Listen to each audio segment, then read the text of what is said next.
Clear Shots number 37 is brought to you by Pinecast.com. As always, Pinecast is an easy-to-use podcast hosting site that lets you post your show to the leading podcast platforms, including Google Play, Apple Podcasts, Stitcher Radio, and more. Sign up for Pinecast today using the promo code R-63F8FB. You're going to get 40% off your first 4 months. We use it, and it's awesome. We only pay $5 a month. If you have a podcast or are thinking about starting a podcast, there's no better place to do it than Pinecast.com. Again, visit Pinecast.com and use the code R-63F8FB to get 40% off your first 4 months. Today's episode is just me and Jake, and it's a little bit longer than usual. We did our football show beforehand. You got that yesterday. And so we'll just hop right into it.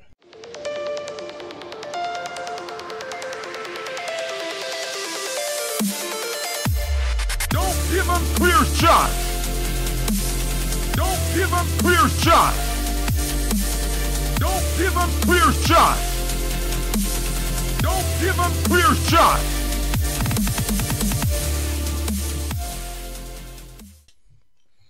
So, this is like, it's kind of weird now not doing a football episode. Mm-hmm. I watched, did you see the new Red Dead trailer? No. It looks pretty cool. I like, it's basically what they showed in the first one, the first gameplay trailer. And they're like making a lot of shit really dynamic. Like it's open world, but like they said like you can just kind of fall into certain activities on accident. Really? Which is kind of cool. And they also made it so like a lot of the NPCs are interactive, so like they remember like your decisions and things like that. I think they're going to do a good job with that game. I don't know. I don't think they've showed anything about the online mode, but I'm sure there's going to be one. They don't want people to get pissed off right away. Right. They want people to get pissed off 2 months in instead. Yeah. Did GTA Online launch with the game? Or was it, did they have like It was like a month later. Yeah, I thought so. Kind of like a staggered release type thing. Mm-hmm. Because Destiny does that with their raids. They wait like a couple weeks before the raid, or after their DLC or their game comes out or whatever. I think that's a good move. Mm-hmm. I mean, because like I feel like there's a lot of people that would just jump right into the online too, which kind of be all that they played. Yeah. Yeah, and I think with their campaigns, with fucking Rockstar's campaign modes, they're just really good. So I just hope that you don't have to farm in this game for 5 hours and then go to Mexico for 20 hours. Yeah. Yeah, I don't even know who the main character is. Roald Dahl, I think. Oh, yeah, I think so. Who's that? Isn't that a writer? He wrote a bunch of kids' one books. of those books for high schools. Pretty sure he did Where the Wild Things Are and Where the Fly Went Oh By, yeah, that's right. Yeah. Of Mice and Men. What a weird ass name. I think he did the first Harry Potter book. Is it Roald Dahl? Roald Dahl or something? How the hell do you fucking ROALDDAHL? I was like, I remember somebody mentioned his name when I was younger, and I was like, "What did you?" Oh, he did say? Scary Stories. Scary Stories to Tell in the Dark. Roald Dahl, British novelist, British fucker, short story writer, poet, screenwriter, and fighter pilot. That's a good. Was resume. everyone from that time period a fighter pilot? They had to have been. I'm pretty sure that's all that was going on back then. Everyone was fighter pilots. Like, Think about it. What was going on back then in the 20s, 30s, and 40s? Fighter piloting. Yeah, that's what you did, was fighter pilot. Yeah, so he also sold more than 250 million copies of his books worldwide, so no big deal. I care more about the fighter pilot stuff. How come we don't know about that? I know. I feel like this is What kind of a pilot was he? Was he a good one? He was in the Royal Air Force during the Second World War. He became a flying ace and intelligence officer, rising to the rank of acting wing commander. I don't know what any of that means because that's fucking not the United States. Yeah. He was born in Wales to Norwegian immigrant parents. What a fucking loser.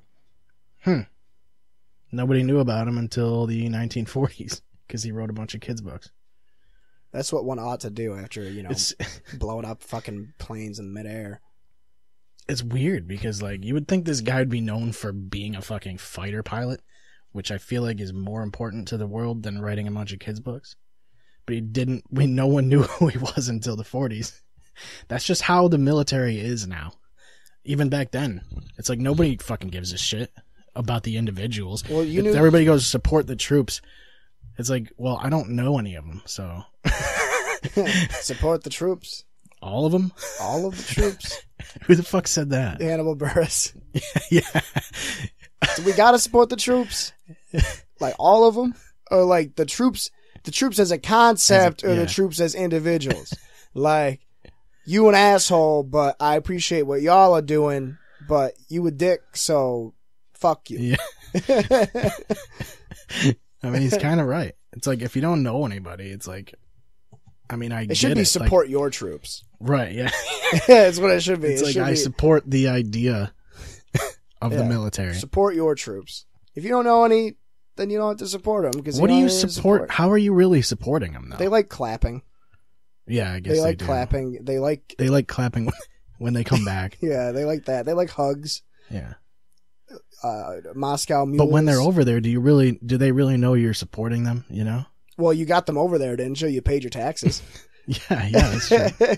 Be like, they'd be mad. It's kind of a weird situation. I mean, it's like they impact your life greatly, but they don't impact your life. You don't notice it. You know what I mean? No, it's the little things. Yeah. It's like a weird concept. It's like honeybees, dude. Yeah. So support the bees. All I'm trying to say is support the bees. Support Roald Dahl. Support Roald Dahl. What did he write? He wrote kids books. Kids books. He wrote Scary Stories to Tell in the Dark too, didn't he? I don't even know. I just looked him up and didn't look at any of the books because I was too caught up on the fact that he's a fighter pilot. Because I remember hearing his name when I was young, in like middle school.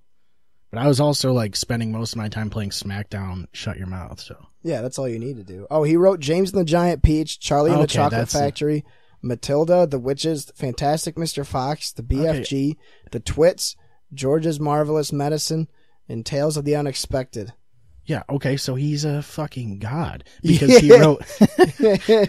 Yeah, he did, yeah. Because Charlie and the Chocolate Factory, okay, you're already god. And then James and the Giant Peach, like, okay, let's be real, that was one of the best books ever. Matilda? I mean, come on. Fantastic Mr. Fox? This guy's record, he's undefeated. Yeah. This guy's like literally undefeated. He's pound for pound, he might be the best in the world. He's Conor McGregor, He died of blood cancer. Did he? I didn't know you could do that. He got a picture with Patrice O'Neal. Oh, no, that's not Patrice O'Neal. It's Patricia Neal. No, it's Hannibal Buress. It's Patricia Neal. Yeah.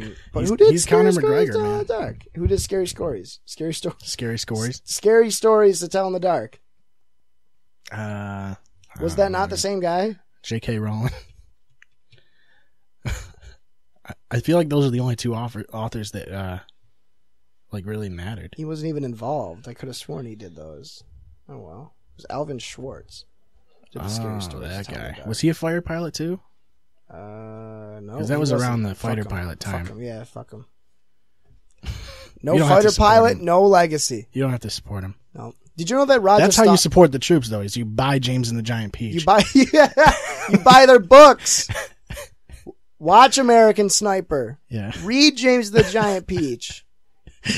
Don't read Scary Stories Tell in the Dark. Yeah. They didn't fight pilots. Yeah. He was just a writer.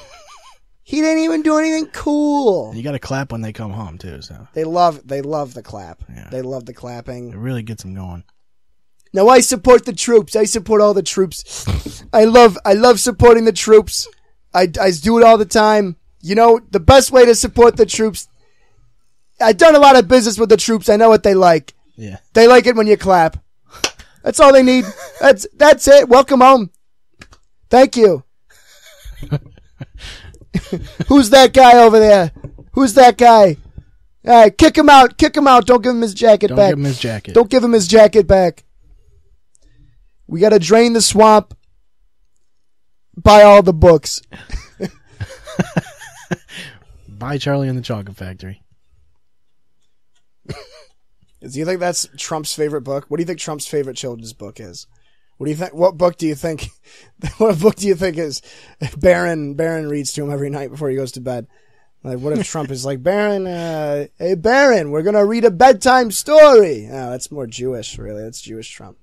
Yeah. But what do you think? I don't know. It's a tough one. If Barron was like, Dad, I really want. I think he's simple enough to where I think a Dr. Seuss book would do it for him. You know. Like if Barron was like, I love you. Right. Grab the one with the cat and hat. I love cats and hats. I love hats and cats. Yeah, yeah. I think he likes the one fish, two fish, red fish, blue fish. That's how he learned. I think he goes with any of them, really. I think it's one of those situations. And then he, obviously he graduates to the Grinch around Christmas time, and I think that's his thing. I think the rhyming scheme, keeps his mind off of things. You know what I mean? I don't think it's. Do you think he likes an A-B-A-B, or do you think he likes an A-B-A-B-C, A-B-A-B-C, A-B-A-B-C rhyme scheme? Think he's a classic guy, or do you think he likes to mix it up a little bit? Throw in some sriracha sauce in there. No, I think he's pretty straight. Pretty straight A-B-A-B? Yeah, I think he's pretty straight. Would you have a beer with Donald Trump if he asked you to? I mean, yeah, for sure. I'd read him a couple of stories or whatever, What kind of... He doesn't drink alcohol, but do you think what kind of beer do you think he would like? He's, I mean, probably something just fucking American as shit. Something from Milwaukee, Something just Milwaukee classic. Ice. Yeah. Or maybe just a fucking Bush, I would want to shotgun a Natty Daddy with the president. Yeah. And then just talk about lizards. I mean, I don't know how serious he gets with it, I don't think he drinks at all. I'm pretty sure he doesn't. I don't think he does. Well. Maybe a glass of wine with dinner. Right. But even then, I don't think he drinks at all. He doesn't smoke, doesn't do drugs. He should. I mean, I guess we should find out. We could probably Obama smokes pot, doesn't he? He said he did. He used to. He used to back in his college days. That's why nobody likes him. Are you sure? I thought it was because he's black. I thought that's why everybody fucking hated him. It's funny is like nobody really was that passionate about hating him until Trump was in. Yeah. That's how it goes, though. Nobody really hated I love how George. just everybody's a fucking, expert Political scientist now? Yeah, all of a sudden. As soon as Trump got in there, everybody's like, I know politics, so don't talk to me about politics, because I'll run you into the ground. But they really don't know what they're talking about. No. I mean, I feel like if you bring up anything, they really don't have any depth of knowledge in what they're talking about at all. Well, I told you about the argument my parents got in, right? At dinner the other day, they went to Vona's. My mom was pretty drunk. She had 3 White Russians. So my dad's an accountant. My grandma's an accountant. And my grandma's boyfriend used to be the CEO of Pathfinder Bank, formerly an accountant. My mother is a school teacher for special ed kids. She's one of those wranglers or whatever you have in all the classrooms. Yeah. So they're drunk. They're feeling good. They start talking about... Is she allowed to say retard or no? She doesn't like saying retard, no. You can't. So are you allowed to do it, though? Probably. I don't see why not. I feel like if you're a special ed teacher, you get some serious shit for saying it nowadays. Especially if you're on Twitter. Yeah, my mom doesn't even know what that is, I don't think. So anyway, they were talking about taxes, and this is the extent of her political knowledge, too. So just extrapolate this conversation about state taxes and just apply it to everything else that you think that she thinks she knows about. So they're talking about taxes. My mom starts rambling. She's like, I don't even know why we pay taxes. They're not even fixing the roads. Because we didn't want tariffs. The roads are destroyed. Why are we paying these taxes if the roads are destroyed? And my dad's like, well, they have to take the roads apart to fix them. Yeah. Why do they have to do that? Why are we spending our taxes? They're not even fixed yet. They're still working on them. My dad's like, well, you can't fix roads instantly. It's a process. So then they got into school. She's like, well, I think that if you don't have any kids, you don't have to pay school tax. And my dad's like, well, if you did that, then everybody that had kids would just create their own colony and they wouldn't have to pay taxes. Right. And the roads would look great, though. That's what really matters. Stuff like that. Very simple concepts. You'll have step 1, step 2. Okay, South Park. We're gonna reference South Park again. The underpants gnomes. Step 1. Yeah. Step 2, and then step 3 is the question marks, and then step 4 is profit. That's literally how everything in her brain works. Yeah. She gets like the idea and then applies step 1 and then has no idea what to do. She knows what she wants to do, right? But she has no idea how to get there. There's no problem solving. Yeah, exactly. There's nothing going on. It's funny. A lot of the stuff she says makes sense, but she just doesn't understand. She's like Carl Pilkington from the Ricky Gervais show. Yeah. Is it raining outside? It's definitely raining. It's like pouring, I think, because I can hear that shit. Fuck. Through the headphones. Yeah, it's pouring. But yeah, the roads are definitely not fixed right now. They pulled up every road in the city basically at the same time. It's so weird. They're like, hey, you know what? Every road needs to have a spot where it's being fixed. Virtually almost everyone has a spot. It's fucking crazy. But they don't fix it. Like you see it all pulled up, but you never see people like actually working on the roads. No. They're just like magically fixed. Maybe she's right. Maybe they do just get magically fixed. You know what I mean? Like, I don't know. Because I've never seen it happen. Maybe it's like Roller Coaster Tycoon where you just click and it's like there and you lose $10 for each square. Mm-hmm. I feel like that's definitely how Billy Barlow thinks it works. Yeah. It's funny that I used to play basketball with the mayor. We used to do a lot of things with the mayor. Yeah, that's true. He's like our age. I was in a battle of the bands with the mayor. I'm pretty sure I did body shots with the mayor with some girl. It's like, you know, I assisted him with a couple layups, you know? It's like, I gave him a bounce pass or two. Why aren't you secretary of this? Right, why am I not treasurer or some shit? Like, what the fuck? He forgot his roots, man. He forgot the team. It's all right. We were a good team, too. It's a shame. It's what happens when you get into politics. Yeah, and everybody thinks they know everything in politics. You know? Yeah, I mean, Trump was a solid basketball player until he got into it, you know? You know, behind the back, crossovers. The dude had handles. That was one of the things. I could never dribble with my left hand. So, like, I would always do the kind of juke move or whatever, but I'd always go to my right. And people would catch on to that, you know, because I could hit layups with my left hand, but I couldn't dribble well with my left hand for some reason. Mm-hmm. I didn't practice it as much. Like, I had decent handles. It was just a matter of like going to my left was always my problem. And I mean, I was always a guard until like later on when I was like just old enough to be in the league. But everyone else was like younger than me, so I was like a center, like forward kind of guy. And at that point, it was so much fun because I was the best player on the team, and I was just shredding everyone, like blocking everything, playing at the fucking the Armory. And it was so weird in that league too because they'd have 2 games going on at once because they had 2 courts, like side by side, and you'd have 2 games. Worst idea ever. But that was fucking. It was pretty chaotic because you'd have like plays get stopped from the ball rolling over to the other court and shit. That's so awful. Stupid fucking move. But it's so much fun when you're taller than everybody and you're you're better than everybody. Mm-hmm. So you just fucking like house like these little fucking kids. Like, it's almost not fair because you know that you're like just at the level where next year you can't play. Like you're just barely in. I feel like that's what Trump thinks that being president is, you know? Like he's just at the point where like he's just old enough to do it. But he can box everybody out and he's way better. Yeah, man. It's just weird thinking that he's the mayor. I mean, I don't even know. I didn't know did he have any experience in like any of that kind of shit? Like, how did he get elected? I don't understand.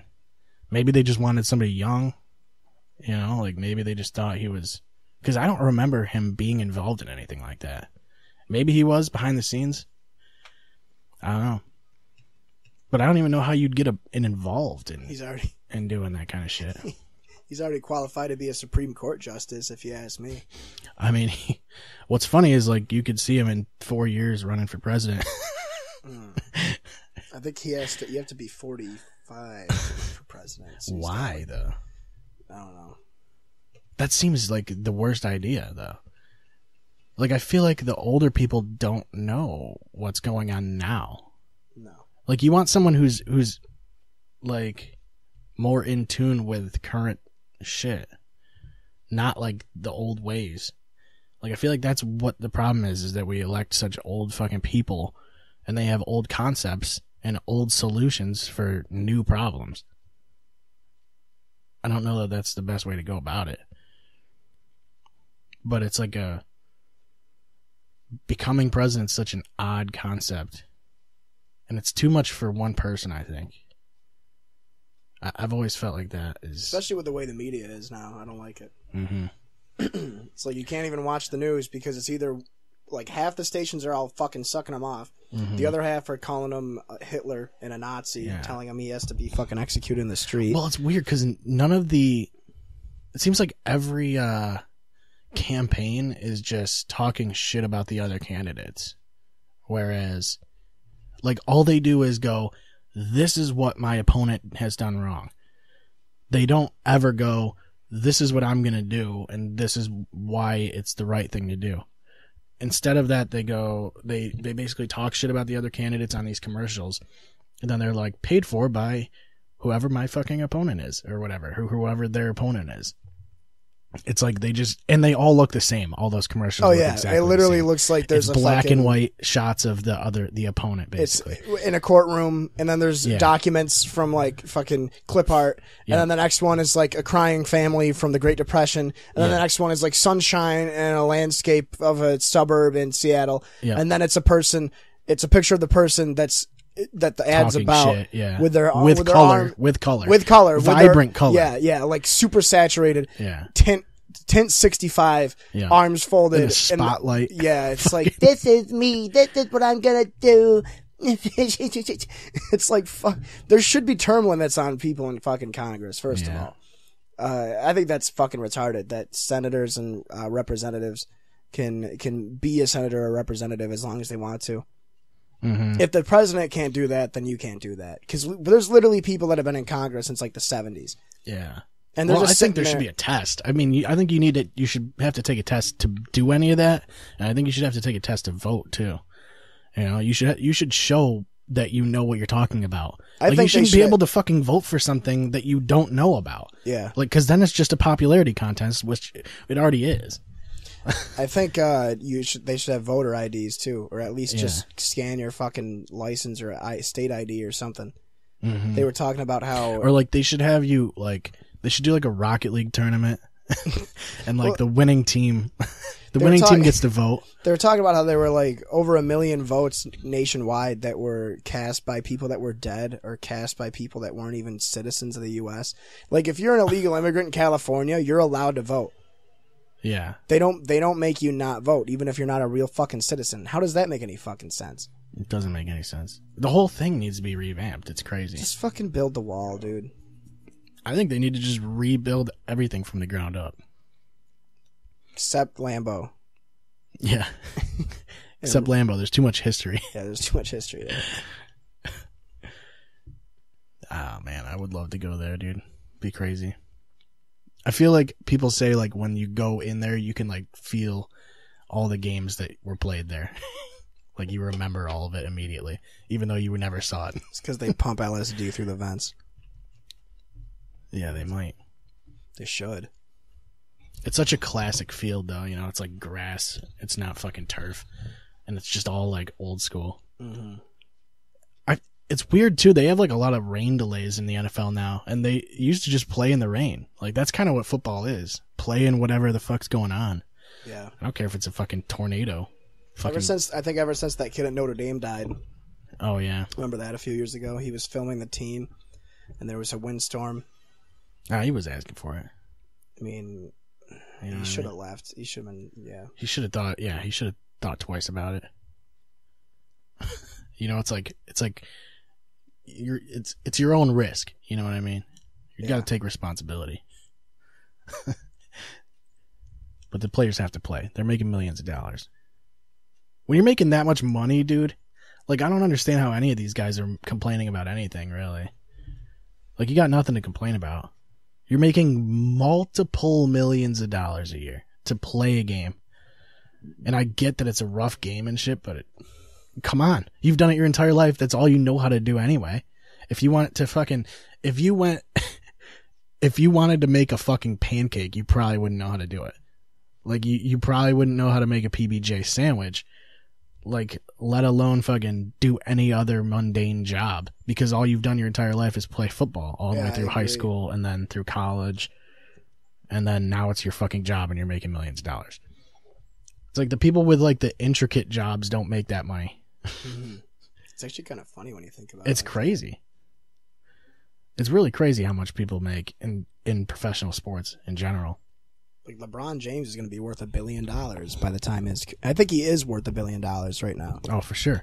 Even with like the shit he starts on the side, like companies that he starts. Yeah, he started a pizza chain that's apparently huge. Right. And a lot of them just put their names on these things. It's like, here's a restaurant. Well, my name's on it. I've never been there in my life. You know what's my crazy name's though? on it. I make money off of it. Solo sports, golf, tennis, NASCAR, dude. Tennis players. Golf. I was reading for tennis. Well, UFC doesn't. They don't pay their fighters enough. No. That's the problem. I think they would make a lot of money too. But it's like boxing, where you make as much as your fight is worth. Yeah. Doesn't matter how good you are. It's about how big your brand is. It's almost a commission. Yeah. Tennis players make a shit ton. Yeah. I think tennis players Djokovic just won one. That dude's unbelievable. Yeah. Him and Federer. Federer is like a once in a lifetime dude though. Like for any sport ever. Yeah. Like he's literally been top 3 since like 2000. Like he's a guy that like, even if you don't like tennis, you have to watch, because he's a guy that you're never going to see. People aren't going to see someone like him again for a long fucking time. There's dudes that like just are like that. And we've been lucky in the NBA to see LeBron and MJ in the same like couple of years. And Kobe. Yeah. Kevin Durant. Yeah. Kevin Durant is going to go down as one of the best. Mm-hmm. But now it's like, basketball's a weird sport though, because basketball is like heavily influenced by like the media. Well, it's also weird because now you have so many players that are good like that it like impacts how much of a legacy each one leaves. Yeah, that's my problem with basketball is I like team sports, but I don't like team sports where literally the best player makes it. Yeah. It doesn't matter who his coach is. It's almost an individual sport too. Yeah. And like I saw an argument today about it. There's always like whenever the NFL season starts up, there's at least 2 posts a day on the NBA subreddit about how the NFL is either going to become the worst sport ever or how the NBA is going to become the most popular sport ever. Mm-hmm. And it's like, the NBA is like, I think, one of the more popular sports globally. But as far as America goes, America couldn't give half a shit about it. Yeah. But like my dad was telling me he was my dad's on Reddit now, by the way. Big mistake. He was telling me that Reddit's weird now. It's like they reformatted it like so that it like is almost like a social media. Yeah, I saw like that. A Facebook kind of thing. You do it on your computer. It looks like on that and on their app is like you kind of scroll through it like a Facebook basically. Yeah, it looks like shit. Yeah. But my dad was saying he saw this post that the Thursday night football game between Cleveland and New York had better ratings than the entire NBA finals put together. Yeah. The entire finals. That's what I mean. It's almost an individual game now. Yeah. And it's so boring. Yeah. It doesn't matter. The season doesn't matter. It's crazy. Like, I mean, Jordan came along at the right time. Like, Jordan was in the league where, like, there were big dudes, big names, but there wasn't a Michael Jordan. Now, it's like you got fucking 3 Michael Jordans, and none of them are really going to leave the Michael Jordan legacy because there's fucking 3 of them watering it down at the same time. You got to come along at a time where like no one's doing what you're doing, or you're just that much better than everybody. Right? Yeah, and that's what he was. Yeah, I mean, he was that. That's much better what fucking Michael Phelps and Usain Bolt were too. Mm-hmm. And like Michael Jordan, I knocked him for the longest time. That's part of the argument, though, is that he didn't have other guys that were as good as him, which is really stupid when you think about it, because he played against so many Hall of Famers. Yeah. He played against the Bad Boy Pistons. He played against some of the legends. Shaq. He played Shaq like every year in the playoffs when Shaq was in his fucking early, like younger athletic prime. Yeah. Charles Barkley was around. Yeah. I really think Irving was around. Dude, there's like, really like that era. Fucking, Muggsy Bogues. Hakeem Olajuwon, Patrick Ewing. Garnett. Yeah. I mean, there were some fucking big names around then. You can't really make an argument against that shit. David Robinson. Well, when did Garnett come in the league? He's been around forever. 97. He retired a few years ago. Yeah, he was in there for a long time, though. Mm-hmm. See, that's the basketball I miss. I miss when it was physical. I miss... Fuck it. I miss the Pistons with Ben Wallace and Chauncey Billups. I miss the Spurs with Duncan and Parker and Ginobili. I miss Kobe and Shaq. Yeah. I miss Allen Iverson. You know, I don't like how basketball now is literally it's a game you can play for a decent amount of time. Yeah. Know? I just don't like the way it is how so many of these guys now, instead of giving a shit about their team, give a shit about their brand, which makes the NBA look stupid. Yeah. They were arguing. I saw people arguing, and I was going to comment, but I didn't want to get banned from NBA again because it happens like once every 3 or 4 months because I make a bunch of stupid fucking comments. But there's a guy saying, he goes, well, LeBron has more followers than everybody else in the NFL. It's like, okay, who the fuck cares? Like, are people watching him play? No. Most people that know who LeBron James is... Like, they don't give you a handicap in the score for having a certain number of followers. Well, he has the most Instagram followers. Well, Lionel Messi has twice that, and Ronaldo has double what Lionel Messi has. And who gives a shit about their fucking social media, dude? It's like, what are they doing? Are they looking good? Yeah, they're playing great. LeBron's the best player I've ever seen play. You know, Messi and Ronaldo are great, even though apparently Ronaldo is about to go down for rape that he like admitted to. Oh, did you see that? That's the way to do it. Is just I'm gonna put a pin in that for a second. But yeah, it's like with football, we got so spoiled with Brady and Manning, and then you had a few years of Carson Palmer, and then you had like Chad Pennington, Culpepper, McNabb, and then Breeze, Rivers, Manning, Roethlisberger came in. I mean, really, it's social media that changed it, though. And it's like... Because back in the day with Jordan, you would just see him play. Like, he would just go out there and play. You wouldn't see any of the other shit off the court. And if you Michael know, Jordan if you did, he'd be in fucking trouble. Michael Jordan? Yeah. Dude, he was with a his bag gambling and a half and of shit, dude. Yeah. He is such an asshole. Yeah. And I love that about him. Kobe's the same way. That's the thing, is that it would be so much different had even if there was social media, even if he wasn't on social media, people would blow up about certain things. Yep. I think honestly, if you don't Michael even Jordan have to played be on nowadays, he'd still be the best. Yeah. If you had Michael Jordan from the 90s, back when they were like literally checking each other, he was on the changing court, the game completely. Yeah. That dude was averaging like 38 points a game. I mean, he literally made the game what it is now. Like he changed the way it's played. It went from a traditional 5-on-5 basketball game where each player does their own thing, and you have like one, maybe two stars if you're lucky. Yeah. And then it went from Michael Jordan being the superstar, and then you had 2 or 3 stars behind him. And now you have teams like the Warriors where the entire team is superstars and their bench has a star on it. And it's just like, I liked basketball when it was competitive. Like, even though that's the biggest thing. You kind of had an idea of who would win every year. But what is it? LeBron has been in the finals for 10 straight years now, 9 straight years. 8 straight years. He won 2 with Miami and won 1 with Cleveland. He's lost the 5 other ones. It's like, I can beat this like it's a dead horse, but like, I've said it so many times that like, I can't really get into basketball just because of that. Because even with baseball, you know who's going to be good, but it's not. It's not guaranteed. And you don't have one player that can carry you. Yeah, otherwise the Angels would be number 1 every year. Right, because Mike Trout's out of his mind. And if it was like that in football, the Packers would win every year because they have Aaron Rodgers. Right. And like, it would be Aaron Rodgers versus Tom Brady every year. Yeah, people go, well, Tom Brady is this. It's like, yeah, but Tom Brady also has the greatest fucking coach and the most hands-off owner of all time. Mm-hmm. You know, like, Robert Kraft loves football. He just wants to watch his team do well. And he's like, fuck it, Bill, do whatever you need. Yeah. You know, you want to cut this guy that we love, that the whole team loves, second best selling jersey on the team, you want to trade him for a couple picks? Fuck it. It's going to get us to another Super Bowl. Well, I mean, Jordy Nelson jerseys. Yeah, it works. And it's like Christian just got a Jordy Nelson jersey like not did? that long ago, and then they got rid of him. But yeah, it's just stuff like that. Like, and then it's a Willie Nelson jersey. Just say that. Just say it's a Willie Nelson jersey. Yeah. But I don't know. Like, it's almost as if a lot of basketball fans are younger too. I've noticed. Yeah. Well, I would get into basketball if it wasn't so fucking predictable. Yeah. Like, it really is, and you don't even have to watch it to know. I just watch the highlights mostly.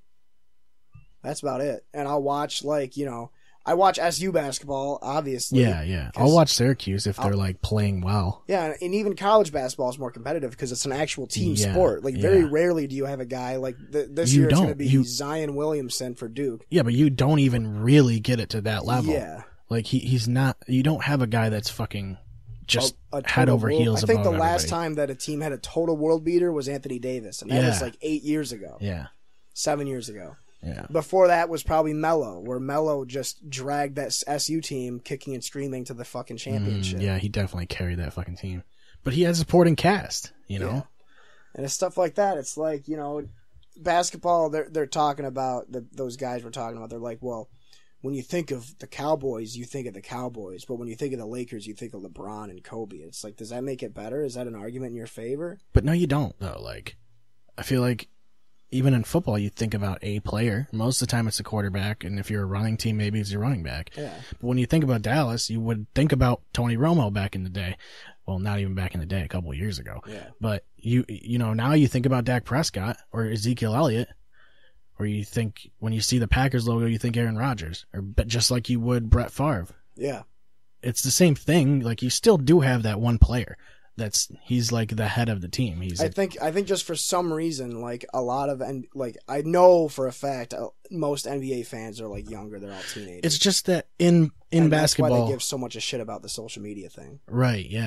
Yeah, exactly. Because that's what they're on all the time. Yeah. And I hate this whole, I'm talking down on the generation because I'm on Reddit all the time. But it's like, I remember back then I was on Twitter and Instagram and stuff, and I was following whatever these athletes were doing, and it's like, do I really give a shit? No, you don't. You really don't. No. Well, it's just something to do. Like, yeah.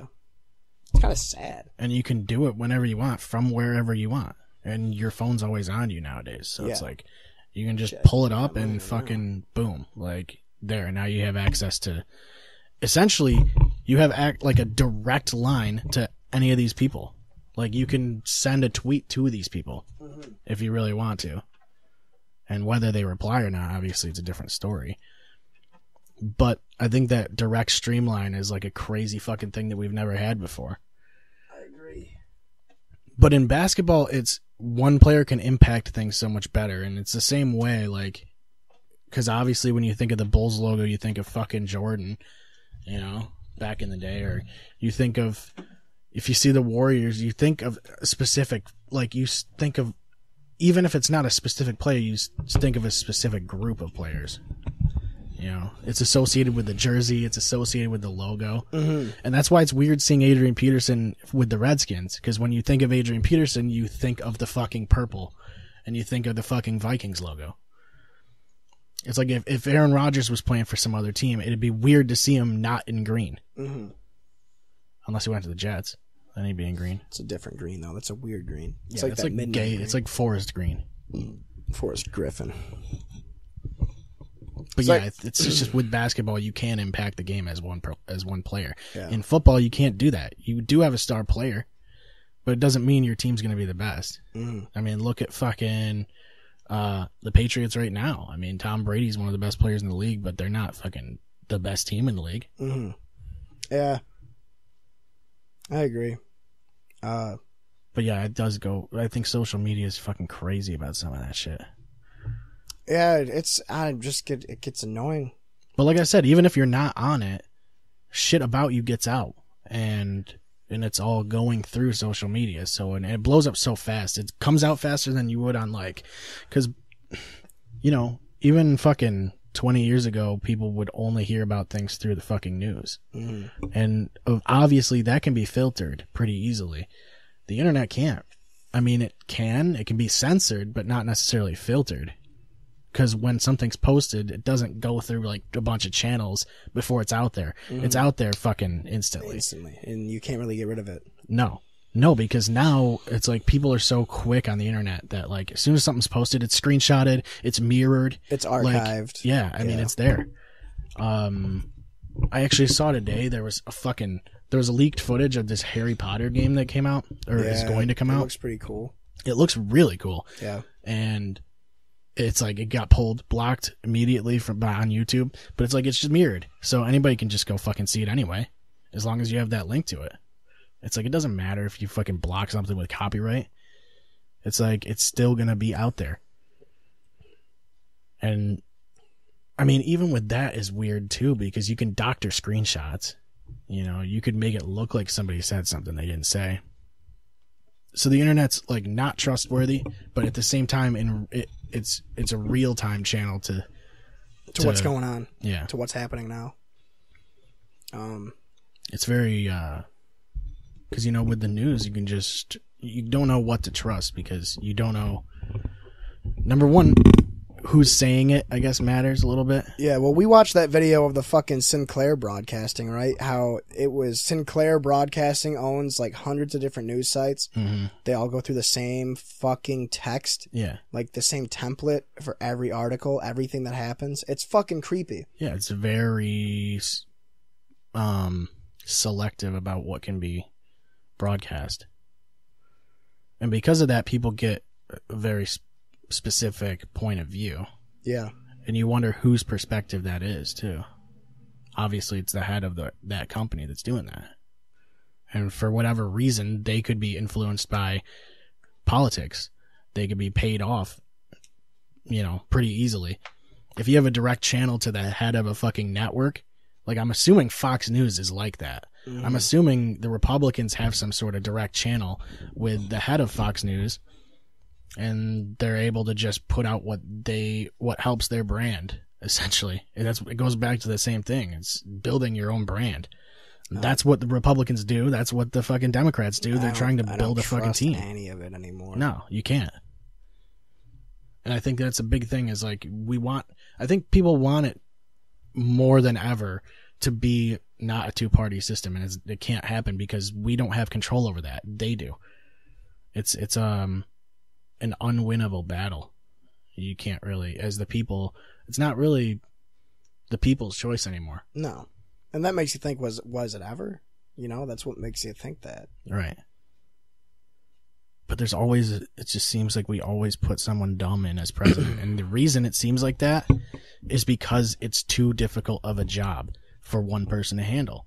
Mm-hmm. And that's why every fucking president looks like an idiot. And that's why people always say the president's a fucking idiot. It's like just a running gag because they always seem like an idiot. It doesn't matter how fucking smart you are. I mean, you could be a fucking Elon Musk and go in as a fucking president, be as smart as Elon Musk is, and fuck things up because you can't control all of there's too much. Mm-hmm. It's the fucking United States. There's too much to fucking handle as the president. It's an impossible job. So you have 50 states. You have like over 30 counties in each state. You have like 3 to 6 cities and towns. You have in all each these county. branches of government that you're overlooking, essentially. Yeah. There's too much. Plain and simple. And people blame the president because he's the fucking top of the tier. He's the Meg. He's the Meg Griffin of the United States. Yeah. They're essentially a fall guy. You know? When they sign up for that job, they know they're going to take the blame. That's why Trump is so polarizing because he doesn't fucking care. Yeah. Like if somebody he's done that his entire life. He's been criticized. Yeah. So he knows he's going to get criticized, and he just goes with it and fucking does what he wants to do. Did you see what he said to that reporter the other day? I think so. There was a reporter. She was from CNN.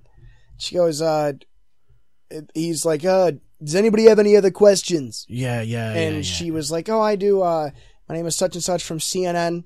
Oh, sorry. Let me think for a second. I can't think of my question. I'm not really thinking right now. And he goes, oh, yeah, I know people like you. You never do. Yeah. And that's just... You know, it's probably because she wrote something bad about him within the last fucking year. And excuse me? Like, what do you mean, excuse me? Like, it's all... Like, even if it was a Fox News representative, he doesn't even, like, I feel like the thing with Fox is that he even trashes them. He trashes everybody. He, basically, the way he sees it, it's so black and white, which is the most polarizing thing you can be. Yeah. Is he's basically like, if you don't hear it from me, then it's, how can you believe it? If you don't hear it from me, then what does it matter? But how can you believe shit from him, too? That's the thing. Yeah.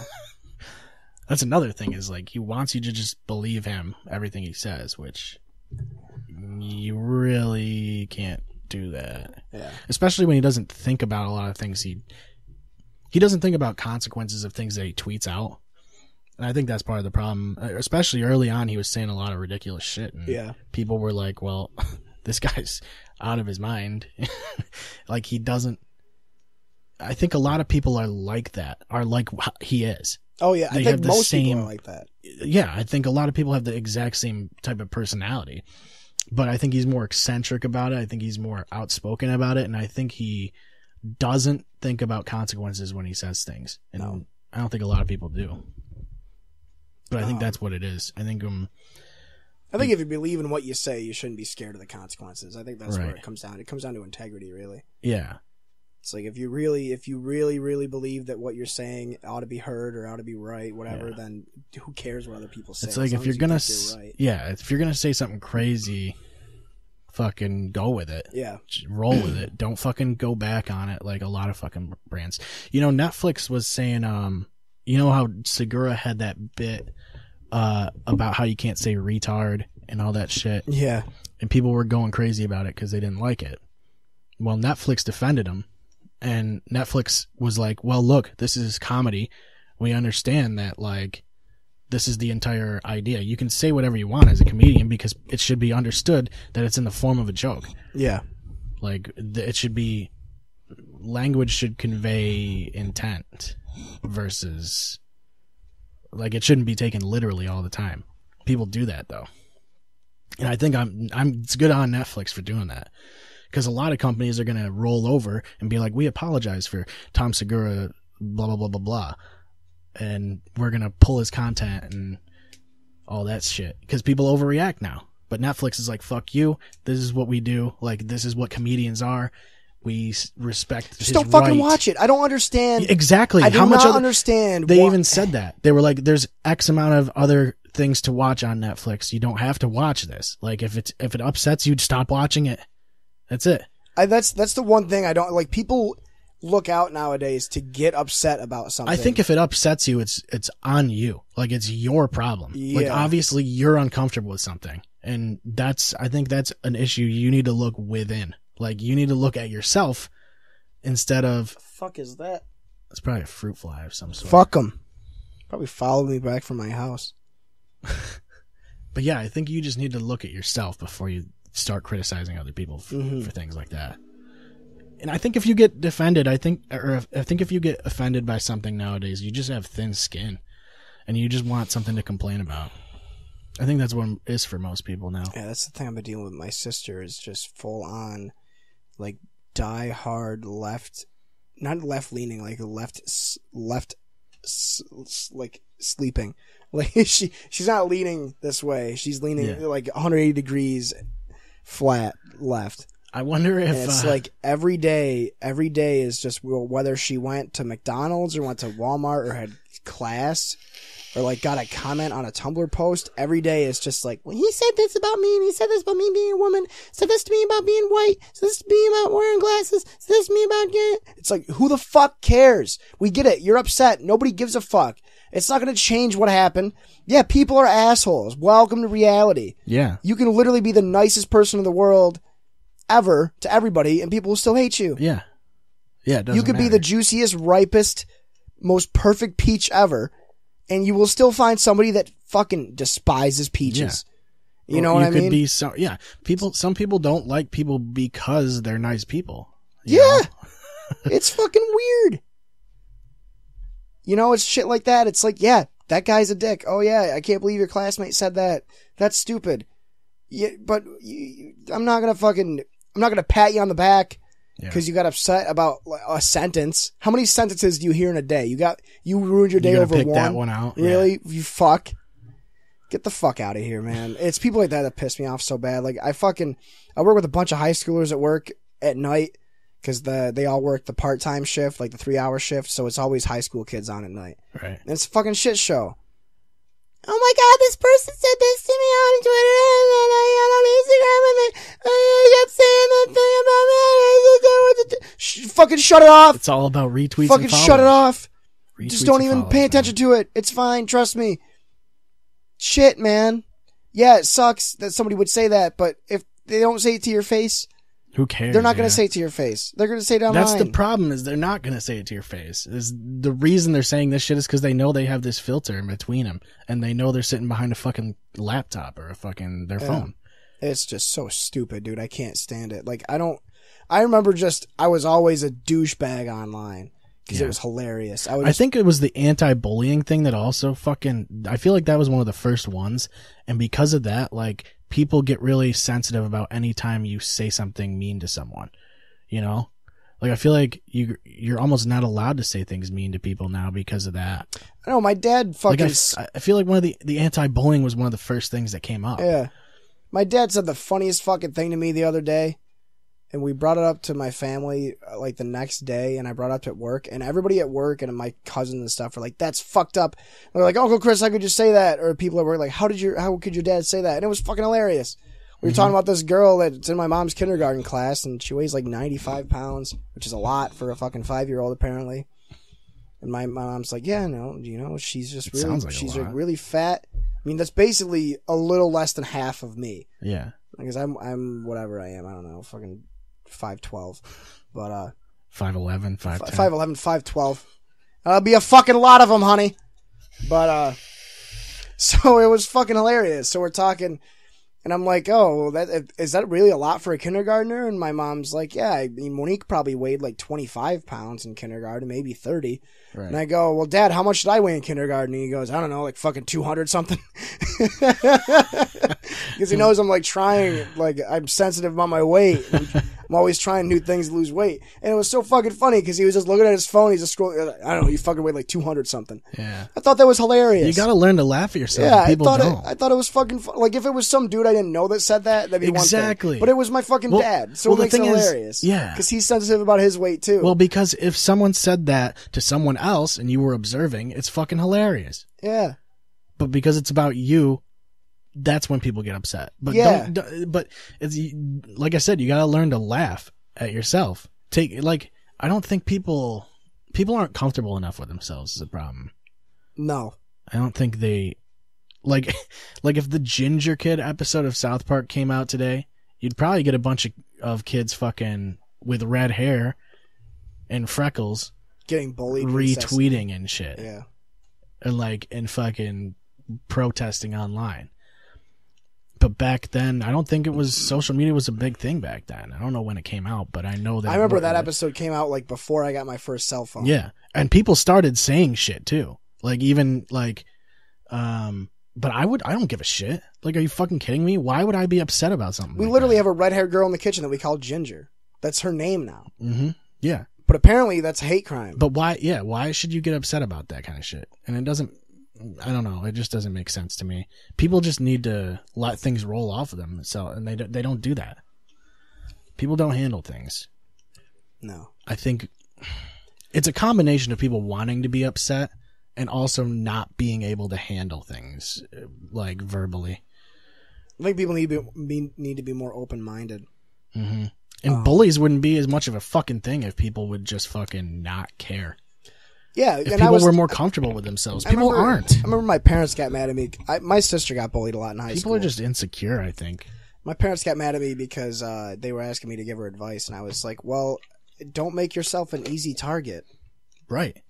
You know, if you're getting made fun of for, you know, this isn't my sister, but like people I know, like if you're getting made fun of for wearing like rainbow choker necklaces and like fucking weird clothes and you're dyeing your hair weird colors, and you're getting made fun of for that, then either fucking defend yourself or just stop doing it. Don't just fucking sit there, because the more you sit there and don't do anything, the more you're going to get fucking picked on. I think if you're getting picked on for what you wear, it's those people that are the problem, not you. Yeah, And exactly. You should know Those that. people are pieces of shit. Like, I remember the only thing I got picked on in high school was that video of me getting knocked out in a Taekwondo tournament. That's what happens in fucking combat sports. Yeah, and like I got 2 concussions in like 3 minutes. Yeah. I should not have been let back in the fight, and they let me back in the fight. But I remember I got made fun of incessantly by like a group of kids. If Jesse was here, he would tell you the story because it happened that year. You were like Kelvin Benjamin in that fucking. Did you see that hit? Oh, yeah, dude, he got knocked clean out. Yeah, it was fucked. But that was incidental contact too. It's like he's just going for the ball, and that's football. Like you get hit and GG, no flag. Yep.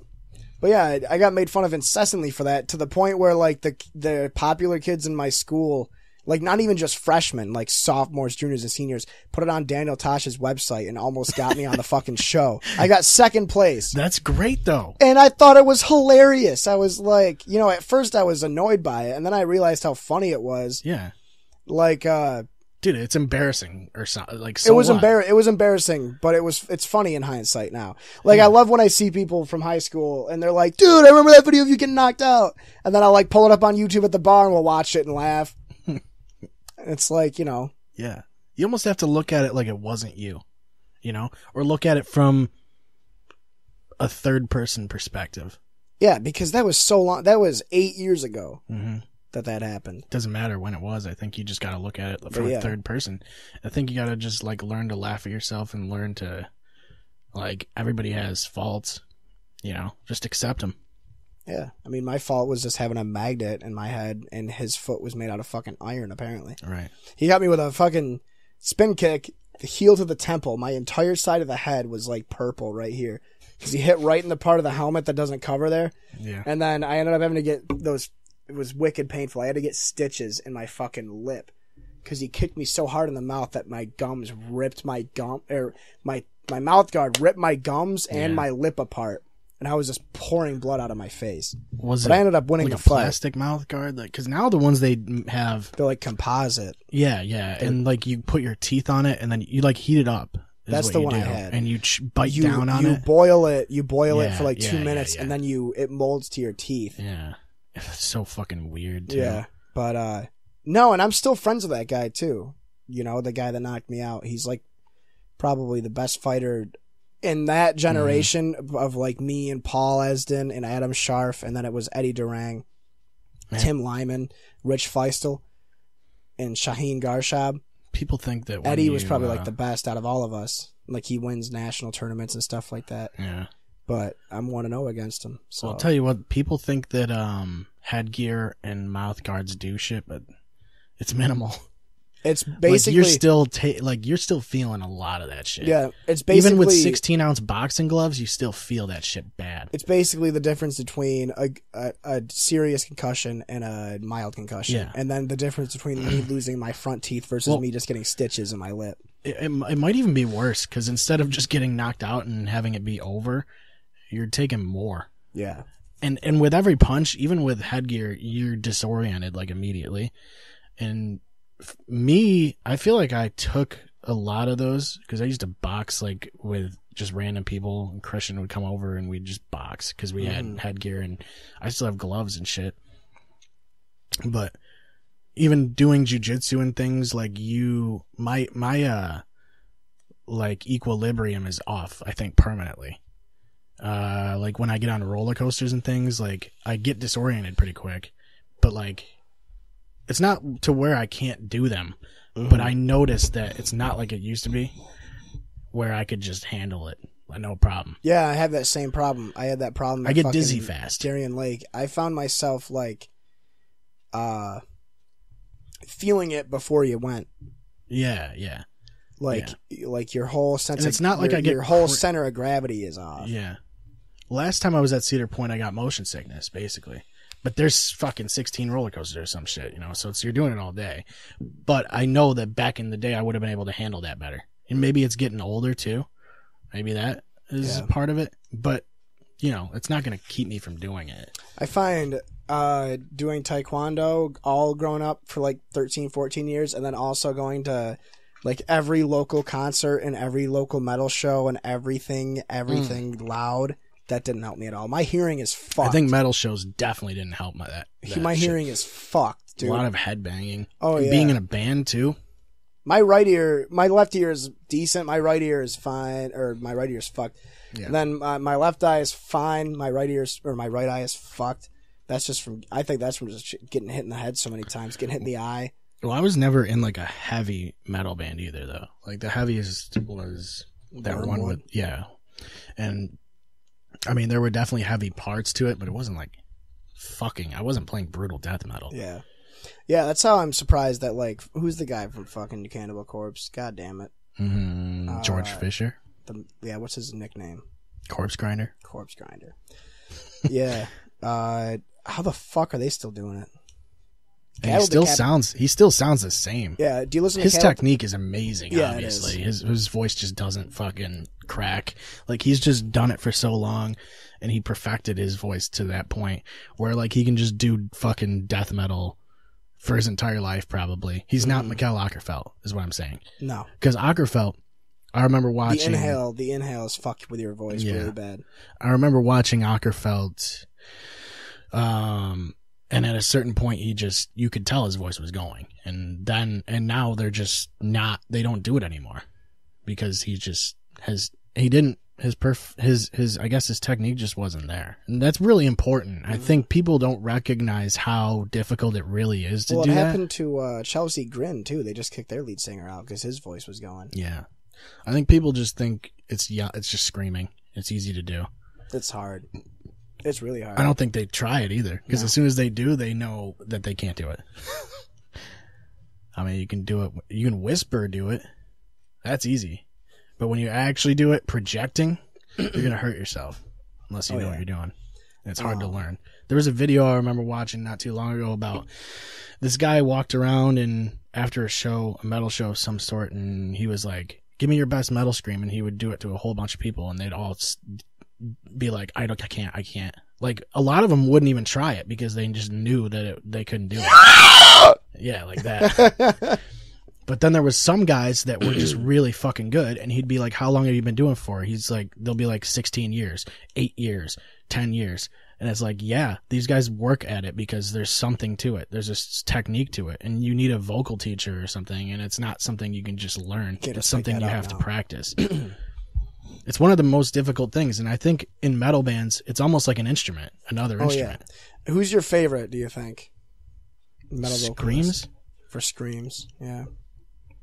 I really like Joe Duplantier. Oh, yeah. Gojira. And I really like Tommy Giles from Between the Buried and Me. Now, I didn't like Between the Buried and Me at all when I first listened to him because of the screams. And they grew on me so hard. And he has such a unique voice, I think, scream-wise. It doesn't really sound like anything else. And it's the same with Gojira. I've always liked that. Like, I've always liked sort of how something stands out, like, above the others. Like Lamb of God, like, like Randy Blythe. He's my like, favorite. Him and the guy from Gojira. Yeah, like you can tell that who it is. And they have a very unique sound. And I think Tommy had that same sound, and it appealed to me. I think Åkerfeldt had the same thing. Yeah. I liked Åkerfeldt because you could understand what he was saying while he was screaming, and like it was so clear. Yeah. And Gojira is almost a yell and a scream at the same time. It's like a hybrid sort of thing he does. But he almost has like a pitch to it too. His is so incredible, really. Yeah. I immediately just think of Acuity. Yeah. That's my favorite of, like, showing off his voice. Like, because each line he does, it starts off like a low and then accents every time. And it just sounds so crisp. Like, I'm not going to try and mimic his voice, but it's just like, you know what I mean. Yeah. If you've heard the song, you know exactly what I mean. Well, the thing is, they lean heavily on their drummer and their vocalist. Yeah. And the rest of the stuff isn't that difficult. I mean, you could learn, if you've played guitar for like a year, you could learn any of their songs. But I think vocally, I don't know that there's anybody that can do that. And I don't know that there's very many drummers that can hold up to something that Gojira's doing or Meshuggah's doing. And they're bands that only metalheads know. That's the one thing I don't like about Meshuggah is I really don't like their vocalist. No, I don't either. And Iron Thrones, I don't know if you ever listened to them before. Their vocalist is great. They're the closest I've ever found. I'll show you one of their songs after this is over. They're one of the closest I found to I always thought Stu Block was one of the best vocalists I've ever heard because What's he from? He was in a band called Into Eternity. Okay. And then he went to Iced Earth, I believe. All right, yep. And in Into Eternity, he would do screams. He would do screams. He would do growls. He would do falsetto, like highs, like air raid sirens. He would do like regular, just pitch, clean singing. And he was great at all of it. And then when he went to Iced Earth is like a high pitch. Mm-hmm. That's just their style. So he stopped doing all the other shit. But when you listen to Into Eternity, it's really cool seeing his range as a vocalist because he can do really anything you could think of. I think another one that's good, I don't know if you ever listened to him. I really only like the one song by him, but... Limp Bizkit? No. Holy shit. The Black Dahlia Murder. Oh, yeah. Death Mass Divine. I've only listened to a little bit of them. I never really got into it. It felt like it was another one of those, just a high-pitched scream. I don't know, it never pulled me in. It's one Buddy Dan likes. He likes Chelsea Grin, Black Dahlia Murder, Feed Her to the Sharks. Yeah, I know what you're talking, like that kind of like tech. It's a weird type of tech. And they're screams, like high-pitched screams. Mm-hmm. What's the one he just showed me? Oh my God. Fit for a King and Fit for an Autopsy. Mm-hmm. So metal is a weird genre because it's niche. It's very niche. Yeah. But once you get into it, it's infinite. There is so much there. I mean, there's always certain growls that you can pick out. Like I said, like I feel like with Cataclysm or something, you can tell that it's Cataclysm, or All That Remains. You can kind of tell that it's All That Remains. Yeah. But I think that's one of the biggest things is being able to recognize a band based on their screams. Arch Enemy was like that too, because there's very few female vocalists that can do it right. Yeah. I think Angela Gasso was one of those, and they don't have her anymore. They have the chick from fucking some other band now. Shania Twain. Yeah, I think it is. I think it's Shania Twain. But like fucking, there's just it's interesting watching female vocalists. And then there's that band, there's that new band, Ginger, that does screams. She's pretty good too. But I felt like Arch Enemy was like really good melodic death metal with a female vocalist who could like pull it the fuck off. Mm-hmm. And you almost wouldn't even be able to tell if you were just listening to them. But watching her perform is fucking awesome. And she does such a good crowd, like she's very good as far as crowd participation and controlling like it comes down to whether or not I love how we're listening to our own show on our show. I don't know why that fucking popped up automatically. It's because it was playing before, I think. Gotcha. But just crowd participation, she's very good at it. There's bands that know how to grip the audience and like own the fucking crowd, and she can do that very well. There's also bands like Avenged Sevenfold that'll like a lot of their music's written for crowd participation. Like I think a lot of it is like, they'll have sections that are meant for chants or clapping sections. They know like how to compose their music for that. And their music isn't necessarily music like first. It's mostly performance first and show first. I feel like they're probably a way better live show than they are. Dude, saw them live and it was actually really cool because they don't spare any expense on their fucking set. They put as much money as they can into their fucking backdrop and their stage presence. And I think that's what their appeal is. I think it's really like a fan participation like type of band. Fan service. Yeah. And I don't personally like a lot of their music, but when you see them live, you're like, shit, they can do this shit. Like, they know what they're doing. They know what their target audience is. They know how their crowd is, and they appeal to that audience, and they do a good job with it. So you can't deny what their talent level is. Mm-hmm. You know, for sure they're a good band, but they're not my type of fucking metal. If they're not your cup of tea, they're your slice of bread. Right. That's what my buddy Chris told me about the Suicide Boys. He's a big rap guy. He's like, they're not my favorite. He goes, but they're pretty cool. Mm-hmm. You know, and I've been trying to, I seriously, I'm trying to get so many people into them because I think they're just so fucking different. Yeah. They're like a weird mix of like, I mean, there's certain bands that like I would want to see live, but I don't care too much for. Like I'd love to see Nickelback live. Yeah, me too. Honestly, actually. like, I saw, the Black Label Society. They were pretty good. Really? Yeah. And I don't necessarily like them too much. I saw Hatebreed once. They were played with, did they play with, it was one of those two shows. It was either Avenged or, Black Label Society, but Hatebreed wasn't bad. Like, they're kind of cool live because they're an aggressive band. Mm. I think there's like certain bands like that. Like even Killswitch Engage, I'm not a huge fan of, but like I feel like their live show would be really good. I mean, I really just like Daylight Dies. Yeah, they have a couple of good songs, Yeah, for sure. They're like that whole album I like, but I'm not like the biggest fucking stan for them, you know? Yeah, I think that's a band that like if I saw it live, it'd be fucking cool. But I'm not going to sit there and listen to it all day. Mm-hmm.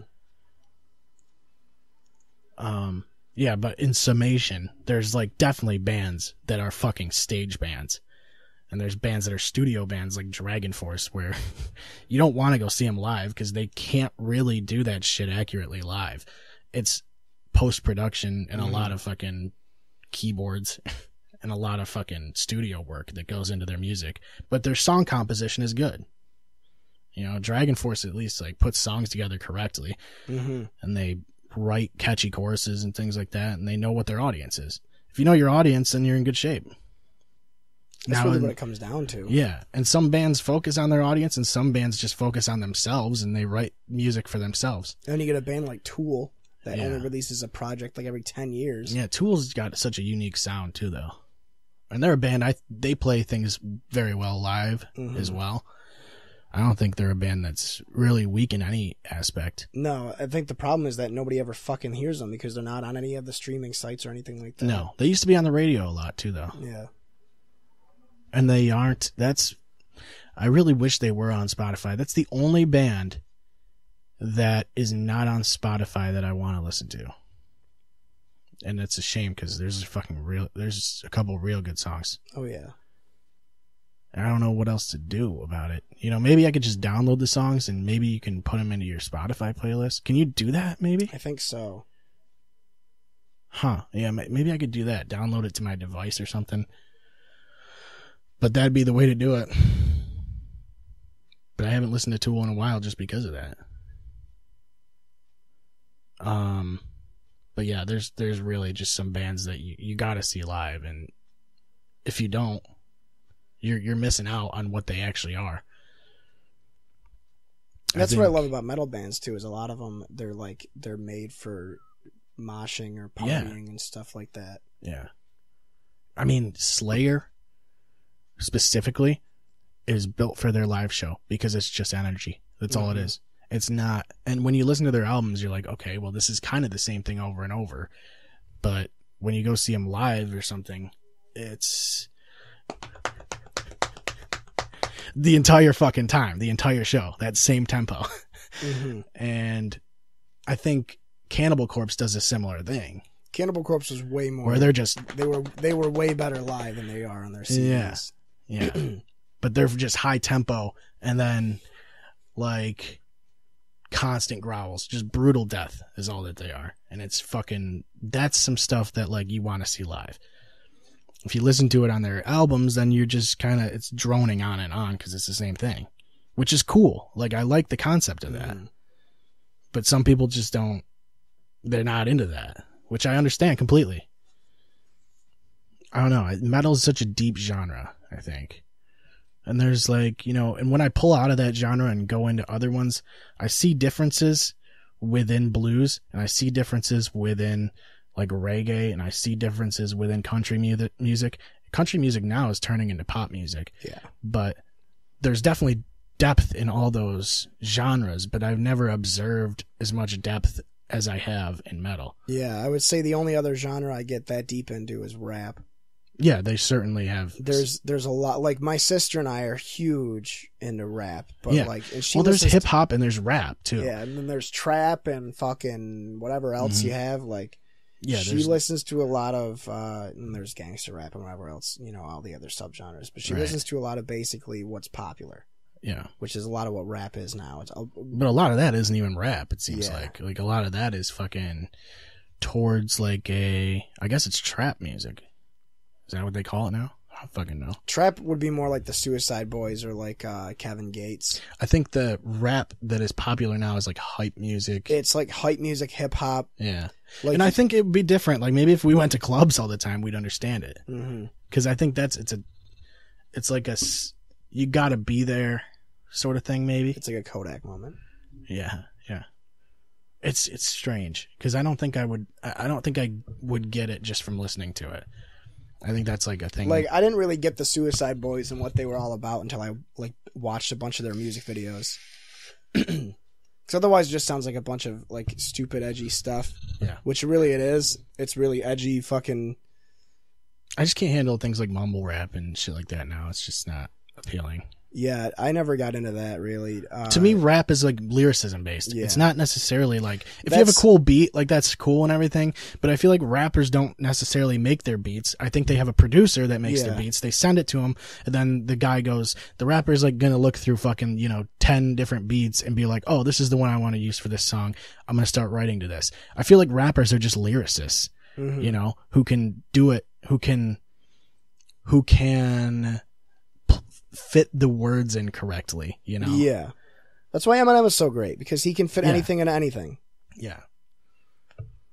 But I think that's what it's part of what I like about rap and part of what I don't like. It's very lyric focused, but it's also not, the musicianship isn't there as much, It's not like as much of a musicianship as a band that's writing a song from scratch. Mm-hmm. And when you have a producer that's just sending you things that have been made electronically, it's different. I think the big thing about Suicide Boys too is that they make their own beats and stuff too, so it's a way more emotional message. Sure, yeah, I think you have to do that. And like when you get guys like, there's a lot of people that make beats out there, like Clams Casino, and my friend Seth Grady's actually, he lives in Syracuse. He's written beats for like Kendrick Lamar. And, there's a A$AP lot of Rocky fucking and shit yeah. like that. Like, it's surprising. There's a lot of people that just sit on their computer and will do it. Yeah, and they just sell them. Yeah. And it's stuff like that. It's like, I'd rather listen to a guy that makes his own stuff. That's why I like all the indie SoundCloud sort of rappers. That's why or at least credit the person who did the beat. I like A$AP. Whenever it's something he wasn't hands on with, he'll be like produced by blank, or and it's like a lot of rap really now. It's the same thing with the NBA. It's a mile. No, it's an what is it? It's a mile long but an inch deep. Yeah. It's basically the NBA. Yeah, it might as well be, in my opinion. But I'm basically out of stuff to. I'm out of ideas. Well, that's a good way to circle back, wrapped it all up, tie it all together. Wrapped it all up. Yeah. All right. I guess that's it for this week. We actually did both of our shows this week, which is good. Yeah. I'd like to do that. I mean, I'm fine. I like doing the football show, and I think same. I was just way too fucking tired today. I didn't have any money for like a Red Bull or a Monster. Or I didn't make any coffee or anything. I've just been doing shit all day. We'll try and maybe get somebody in here next week. Yeah. I don't know. I haven't talked to anybody really. I was trying to get Trevor from our friend's band to get on, but his schedule is so wonky because he bartends at Old City. Yeah. Well, we should get Corey and Trevor in here. Yeah. We should get Smokes now. All right. Yeah. You can go ahead and stare that camera down and and then we'll wrap it up, I guess. Yeah. I would like to get Bill back in, too. It feels like it's been a while. I miss Bill. We haven't had Bill on in quite a while. I was thinking about Cass, too. Yep. And Cody. I saw Cody the other day. Oh, really? Yeah. He's So I like around. to have Cody on. He's around. We went to the bar. Well, we'll talk to somebody. So that's it, I guess. Except We're only Jesse. Yeah, he's sick. Still has a fever. Yeah, he's got a fever. Fucker. He's probably playing Pokemon or some shit. Guaranteed. All right. We'll see you next week. Clear Shots is available on any of your favorite podcast platforms. ClearShotsPodcast.com is the best place to find all of our social media links. You can find us on Facebook and follow us on Twitter at ClearShotsPod. Thank you for listening, and we will see you next time.